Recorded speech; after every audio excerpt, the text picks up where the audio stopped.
Well, hello and welcome. It's been a while since I've done a video, so here's my update. I'm at the beach today, as you can see. I have on my swimming suit and just got back from a trip to the U.S. for a couple days. Had some business to do over there.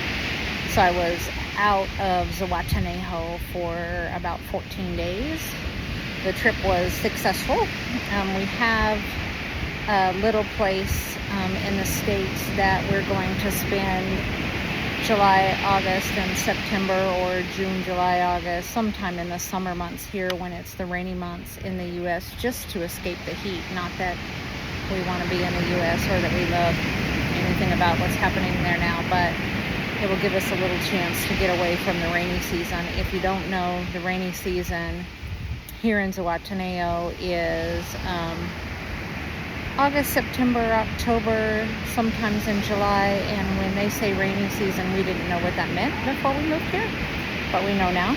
Rainy season really means rainy season. I mean, you get thunder and lightning like I have never seen before, and when it rains, it dumps. It dumps like buckets and buckets and buckets of water, and sometimes it will rain all night. Now, during the day, it's beautiful, but most of the rain comes in the evening, and there will be days where it will rain, days on end without any breaks. So we constantly are having to clean up the water off of our terrace, which is not a big deal. But when they say rainy season, it's hot, it's humid, and there is a lot of water. So next year we'll do something different. But one of the things that I think people don't consider when they move to Mexico is, I love Mexico and I'm glad to be back home. I consider this home now. But when I went to the States, last time I went, I think I'd been in Mexico about 6 months and went back, and the food didn't bother me too much, but I didn't feel the same as I did when I'm here.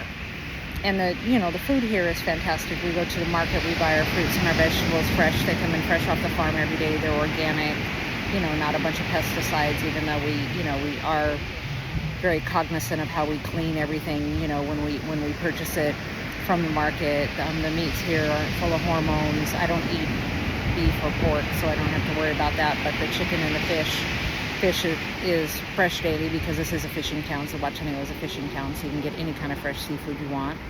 You can buy it from the actual fishermen, or you can go down to the market and get it from the market that the fishermen drop off every morning. But I have a sensitive stomach anyway. Let me preface this video by saying that. But this time when I went to the U.S., I've been gone over a year and a half. And this time when I went to the U.S., it seemed like from the day I got there until the day I left, I was sick. And it was my stomach. And I'm positive that it was because of the food. The things that you eat and the things that you buy from the grocery stores are packed full of preservatives and artificial colors, and they're trucked in. They're not fresh every morning. If you want to have fresh, you have to go to the farmer's market. But my stomach was messed up the entire time I was there. It took me probably 5 days to even feel like I wanted to leave the house, because my stomach was so messed up.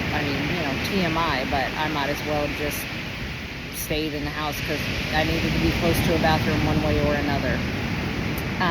It was nice that I got to see my family and my friends, and I got to spend time with my oldest for 5 days, and we just hung out and laughed and talked, and that was very nice. And I got to see my friends who I haven't seen in over a year, so that was great.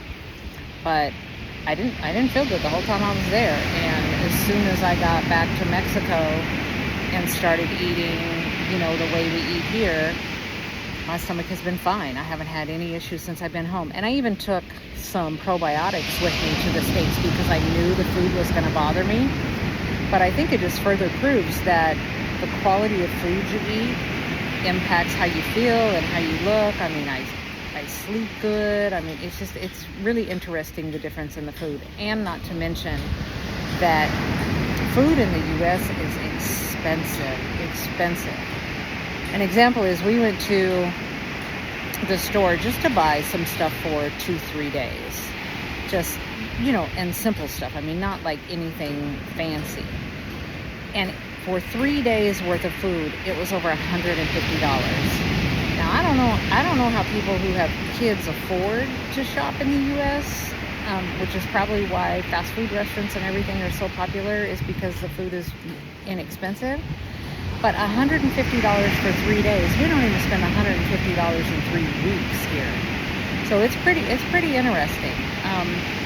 Not to mention that every single day here, we exercise. We either walk somewhere, or we don't have to take the car out. We take our dogs to the beach 3 times a week, which is really fun. There's a beach called Playa Larga, which allows you to take your pets, and we take our dogs out there. We have 3 little yap yap dogs. And every time we go out there, there's this little brown boy dog who recognizes every time we pull up, and he walks with us. We don't know what his name is. He doesn't say a word. He doesn't bark. He doesn't say anything, but he loves to walk with the girls. So I take food, and when I go out there, I feed him, and we feed him and give him water, and he walks with us, and our dogs have gotten to know who he is. So even Biscuit isn't afraid of him, which is amazing, because she's afraid of her own shadow. And so that's been fun. And then Rodney and I go to the beach 2 to 3 times a week just to walk in the sand and just to get some exercise on top of him golfing. So the lifestyle here is just very, very different. There are, certain things about the U.S., the convenience of everything is fantastic, but I would forego the convenience to feel good and to be healthy and to eat fresh food. And, it's going to be nice next year to get a little break from the heat, but it's also going to be difficult because we're going to have to be really careful about how we shop and what we eat. And hopefully out in the area where we're at, they have a lot of little farmers markets and a lot of local sales out there and stuff, because we live kind of in a little farming community area. But anyway, that's my update for this week. I hope y'all have a great week. I'm at the beach, so talk to you soon.